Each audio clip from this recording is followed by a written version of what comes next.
The wild woman I rescued. Now she has chosen me forever. Whispers of the meteor forest.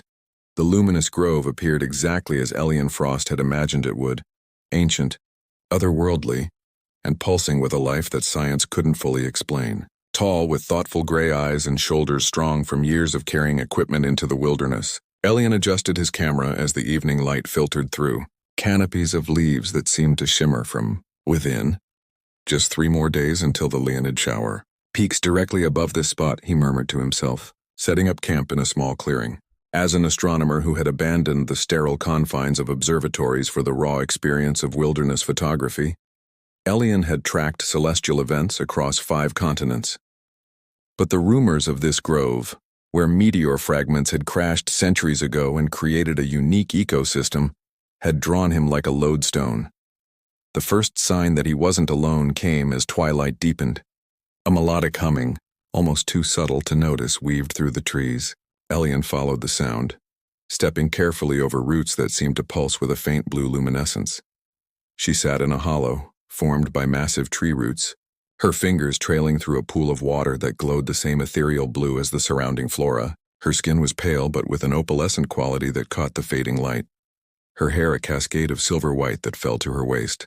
When she looked up, Elian caught his breath. Her eyes were a deep violet that seemed to reflect the night sky. "You shouldn't be here," she said simply, her voice carrying the same musical quality as the humming. "The grove doesn't welcome most visitors." Elian lowered his camera, which he'd instinctively raised. "I'm Elian. I'm here to photograph the meteor shower." Stars falling to earth, she nodded, rising with fluid grace. "I am Nira. This has been my home since... always." She approached him without fear but with unmistakable caution, like a deer that might bolt at any sudden movement. "You live here alone?" "In the national forest?" Elian asked, noticing how the plants seemed to lean toward her as she passed. Nira smiled, a mysterious curve of her lips. "I am never alone here, but yes, no others like you or like me." She gestured to the clearing where he'd set up camp. "Your metal things disturb the grove's dreaming. I can show you a better place." Against all scientific rationality, Elian found himself following this strange woman deeper into the forest. The luminescence grew stronger as night fell completely, creating pathways of soft blue light. Nira walked barefoot, seemingly immune to the rough terrain, occasionally stopping to touch a plant or whisper to a tree. "There," she finally said, pointing to a natural shelter formed by intertwining branches.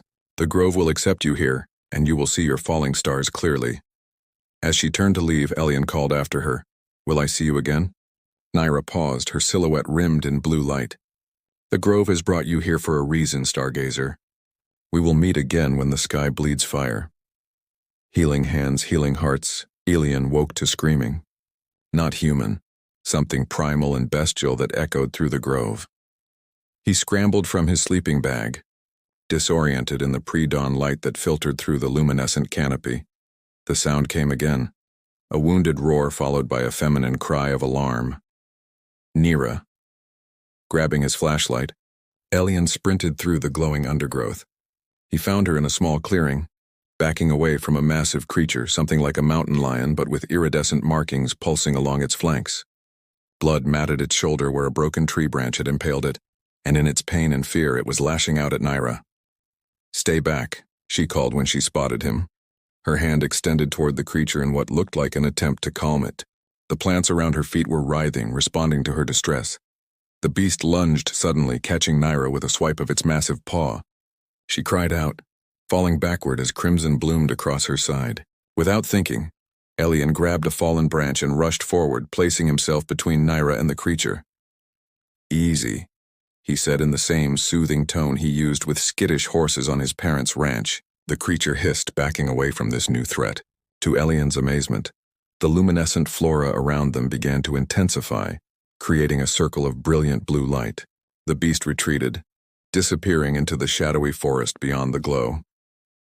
Elian turned to Nira, who lay clutching her side. "Let me help you," he said, reaching for her. "No," she gasped, trying to crawl away. "The grove will heal me." "The grove can't clean and stitch a wound," Elian insisted, gently lifting her despite her protests. Her body was surprisingly light in his arms, yet warm and solid, undeniably human despite the otherworldly aura about her. "I have a first aid kit at my camp." By the time they reached his shelter, Naira had grown pale, her breathing shallow. With careful, respectful movements, Elian cleaned the deep gashes along her ribs. "These need proper medical attention," he murmured. "No outsiders," she whispered fiercely, gripping his wrist. Her touch sent an electric current through his skin. "Promise me." Elian nodded reluctantly, applying antiseptic and bandages from his well-stocked kit. "What was that creature?" "Guardian," Naira said, wincing as he worked. "Protector of the heart trees. It was injured by trappers and didn't recognize me." As Elian tended to her wound, something remarkable happened. The bandages he applied began to glow faintly, and beneath them, tiny tendrils of the same luminescent plants that filled the grove began to weave through the edges of the gauze. "It's the grove," Naira explained, seeing his amazement. "It works through me, and now it's accepting your help." She reached up, her fingers tracing his jawline with curious wonder. Few outsiders have ever earned its trust. For 3 days, Elian cared for Naira, watching in fascination as the grove accelerated her healing through some symbiotic connection he couldn't explain. They talked for hours, Elian sharing stories of constellations and distant planets, Naira revealing the secret language of plants and the ancient history of the grove. On the third night, as they sat beneath the emerging stars waiting for the meteor shower, Naira took his hand. "The grove speaks of you now," she said softly. "It says your heart beats in rhythm with the earth despite your eyes reaching for the stars." Elian felt something shift between them, a connection forming that transcended his scientific understanding. When the first meteor streaked across the sky, Naira's eyes reflected the falling light, and Elian realized he was falling just as surely into their violet depths. The boundary between worlds. "Tell me who you really are," Elian asked one evening as they sat beside a pool where luminescent fish darted like living stars through crystal water. A week had passed since the meteor shower, and each day he found new reasons to delay his departure from the grove. Neera's wound had healed with barely a scar, the skin now marked with a faint pattern that resembled the constellation Cassiopeia. She looked at him with those impossible violet eyes, considering. "I was born here when the stars fell," she began, her voice taking on the rhythmic quality of a tale often rehearsed but rarely shared. "Not in your handful of years, but centuries ago when the great meteor split the sky and embedded itself deep in the earth. Its essence changed the grove, awakened something dormant." She cupped her hands, and water from the pool rose to fill them without her dipping below the surface, a physical impossibility that Elian witnessed with widening eyes. "My mother was human, a healer seeking rare plants. My father—" She paused, releasing the water which fell back in perfect droplets that formed concentric rings. "My father was the consciousness of the grove itself, taking form to continue its lineage when it sensed its existence threatened." Elian's scientific mind rebelled, even as his heart accepted her words as truth. He had seen too many inexplicable things in the past week to dismiss her story. "I am the last guardian," Neera continued, "neither fully human nor fully of the grove. When I die, if there is no successor, the grove's consciousness will fade. The connection between earth and stars will be severed here." She stood, beckoning him to follow. Deep in the heart of the grove, she led him to an enormous tree unlike any he had seen. Its bark spiraled in patterns that reminded him of galaxy formations. At its base grew a cluster of flowers with translucent petals that revealed universe-like patterns swirling within. "This is the heart," Naira said reverently. "The meteor rests beneath, still active after all these centuries. It gives the grove its power, its consciousness." As if responding to her presence, the massive tree's bark began to pulse with blue light, and the flowers at its base opened wider, releasing a sweet, intoxicating scent. "Why show me this?" Elian asked, understanding instinctively that he was being granted a rare privilege. Naira stepped closer, her body radiating warmth that drew him like gravity. "Because tomorrow you must decide," she whispered. "Your world calls you back. I feel your thoughts reaching for it. But the grove has chosen you as it once chose my mother." Her hand slid up his chest to rest over his heart. "I have watched you, Elian Frost, your gentle hands heal. Your mind seeks knowledge without destruction. Your soul resonates with both earth and sky." She leaned closer, her breath warm against his lips. "I have never known another who could walk between worlds as I do." The implication of her words hung between them, heavy with possibility. Elian's hands found her waist, pulling her closer as if his body had made a decision his mind was still contemplating. "And if I stay?" he asked, voice husky with emotion and desire. "Then I will teach you the Grove's secrets," Naira answered, her fingers threading through his hair. "And when the next meteor shower comes, we will stand together as guardians." Their lips met as the heart tree pulsed around them, bathing them in ethereal light. Elian felt something awakening within him, a connection to the earth he had always admired from a distance but never truly felt part of until now. In that moment, caught between Naira's embrace and the ancient power of the Grove, Elian understood he stood at a boundary between worlds, and whichever he chose would forever alter his destiny. The hunter's moon. The forest grew restless under the swelling hunter's moon. Elian felt it in the way the luminescent flora pulsed with a quickened rhythm, in how the creatures of the grove moved with heightened vigilance. Something was coming. "They're closer," Naira said one morning, her head tilted as if listening to voices only she could hear. A month had passed since Elian had chosen to stay, postponing his return to civilization with vague messages sent from the forest's edge to his university colleagues. "Who's closer?" Elian asked, looking up from the journal where he'd been documenting the Grove's astronomical influences, a merger of his scientific training with Naira's ancient knowledge. "Harvesters," she replied, the word dripping with contempt. "Men who seek the heart crystals that grow at the Grove's roots. They sense power but understand nothing of balance." That afternoon, Elian hiked to the forest's boundary and saw them, yellow excavators and men in hard hats, marking trees with bright orange spray paint. Development had finally reached the national forest's edges, and with it came the threat Naira had sensed. "It's worse than I feared," he told her upon returning. "They have permits for limited resource extraction in this sector." Naira's eyes flashed with an inner light that Elian had come to recognize as the Grove's consciousness surfacing through her. They cannot be allowed to reach the heart. The meteor's essence, if removed from this place, would cause devastation they cannot imagine. That night, as the hunter's moon reached its zenith, Naira led Elian to a hidden spring near the heart tree. Steam rose from waters that glowed with an intensity that outshone all other luminescence in the grove. "Tonight, we must complete what began between us," she said, her voice both her own and somehow older, deeper, the grove speaking through its guardian. "If you are to help protect this place, you must be bound to it as I am." She disrobed without ceremony, her opalescent skin shimmering in the moonlight as she stepped into the steaming pool. Elian followed, drawn by desire and something more profound, a sense of rightness, of destiny unfolding.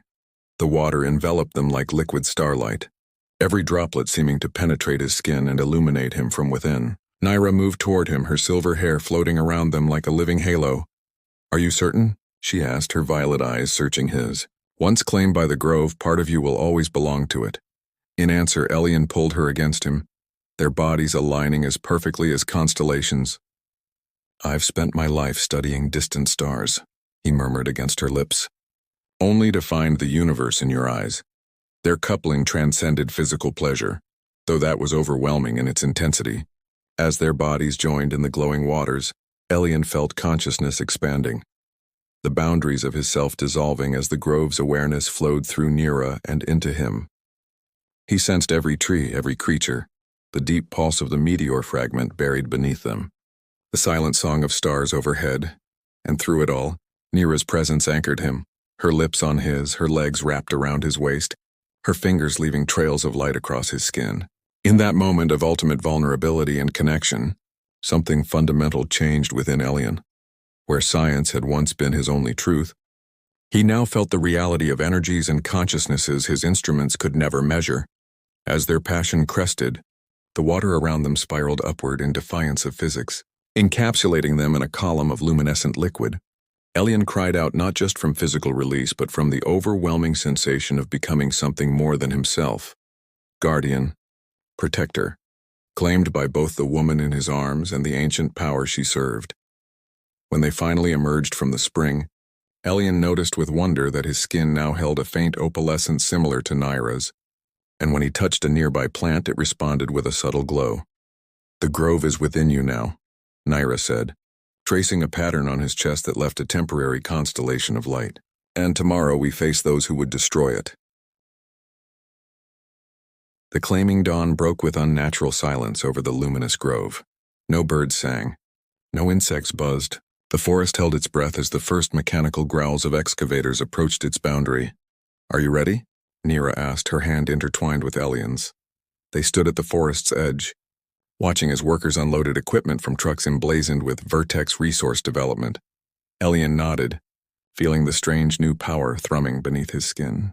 After their union beneath the hunter's moon, the grove had shown him visions, the interconnectedness of all life, the delicate balance that the meteor fragment maintained, the catastrophic consequences should that balance be disrupted. "I need to speak with them first," he said. "There might be a way without confrontation." Naira's expression was skeptical, but she nodded, pressing her lips to his in a brief kiss that left a tingling sensation. "I will be watching my claimed one. Should they prove unreasonable?" Elian approached the development team with confident strides. His appearance startled them, though he didn't realize how much he had changed. His gray eyes now held flecks of violet, his skin a subtle luminescence that marked him as something not quite ordinary. "This area is restricted," he announced, drawing on his academic credentials and newly acquired authority. "I'm Dr. Elian Frost, lead researcher on a government-funded biodiversity study. There's been a mistake with your permits." The foreman, a heavy-set man with suspicious eyes, demanded proof. Elian produced his university identification and began an impromptu lecture on the unique ecosystem they'd discovered, careful to frame the grove's extraordinary properties in scientific terms while omitting its true nature. "We've identified compound properties in the soil here with unprecedented pharmaceutical potential," he explained, the lie coming easily when weighed against the greater truth of what needed protection. "The government is fast-tracking protection status. Your company would face enormous liability if you proceeded." While most of the workers seemed swayed by his authority and technical jargon, the foreman remained doubtful. "We've got specific coordinates for mineral extraction," he insisted. "Some kind of rare earth element showing up on surveys." "The meteor," Elian thought, maintaining his professional facade. "I'm aware of the mineral anomalies," he said aloud. "They're precisely what make this area so scientifically valuable." The negotiation might have succeeded if not for a corporate representative who arrived midway through their discussion, a sharp-eyed woman who recognized Elian from scientific circles. "Dr. Frost," she said with calculated precision, "isn't this rather outside your field of astronomy? And doesn't your university believe you've gone missing after failing to return from a research expedition?" The situation deteriorated rapidly. As the company representative made calls to verify Elian's claims, Naira stepped from the forest's edge, her presence commanding immediate attention. The plants around her feet seemed to reach toward her, and the air shimmered with subtle energy. "You will not pass beyond this boundary," she stated simply, her voice carrying the authority of centuries. What happened next would later be reported as a localized seismic anomaly and mass hallucination by those who survived to tell the tale. The earth beneath the development equipment began to tremble. From the forest erupted tendrils of luminescent energy that wrapped around machinery, rendering it useless. The heart tree's power, channeled through both guardians, created a spectacle of light and energy that sent most workers fleeing in terror. Only the corporate representative stood her ground, fascinated despite her fear. Elian approached her while Nira maintained the protective display. "What you see here will destroy everything you hope to extract," he explained quietly, "not through any action of ours, but through its own nature. The mineral you've detected maintains a delicate balance. Removed from this ecosystem, it becomes unstable, radioactive." It wasn't entirely untrue. Naira had shown him how the meteor fragment's energy, separated from the grove it had become symbiotic with, would release destructive forces beyond human control. The representative, intelligent enough to recognize something beyond her understanding, eventually agreed to a compromise. The company would abandon extraction plans in exchange for limited research access under Elian's supervision. As the last vehicles departed, Nira approached Elian, her expression both proud and amused. "Clever stargazer," she murmured, using their own greed and curiosity against them. "It buys us time," Elian replied, drawing her into his arms. I'll establish a legitimate research foundation, create a buffer between the grove and the outside world. That night, beneath a sky ablaze with stars, they completed the ancient ritual of claiming. At the heart tree, Nira wove luminescent flowers into a crown for Elian while he placed a ring carved from fallen heartwood upon her finger. I claim you as my partner, my protector, my heart's chosen. Nira spoke the words that had not been uttered for centuries. Your spirit to mine, your life entwined with the grove until stars fall again. I accept your claim, Elian responded, the words coming to him as if from ancient memory. My knowledge and service to your wisdom, my strength joined to your power, my love eternal as the cosmos itself. As they sealed their vow with a kiss, the heart tree released a shower of glowing spores that spiraled around them like a galaxy being born. The grove sang with 1,000 subtle voices, acknowledging its new guardian and the unique bridge he formed between worlds. In the years that followed, the luminous grove thrived under their protection. Elian's scientific reputation grew as he published carefully curated research about the ecosystem, attracting conservation funding while concealing its deepest secrets. Nira gradually explored the world beyond the forest's boundaries, discovering a cautious fascination with human ingenuity that complemented Elian's renewed connection to nature. And on clear nights, beneath skies where stars wheeled in eternal patterns, they would return to the glowing spring where their claiming had begun, their bodies joining in celebration of the boundary crossed, the worlds bridged, and the love that had claimed them both forever.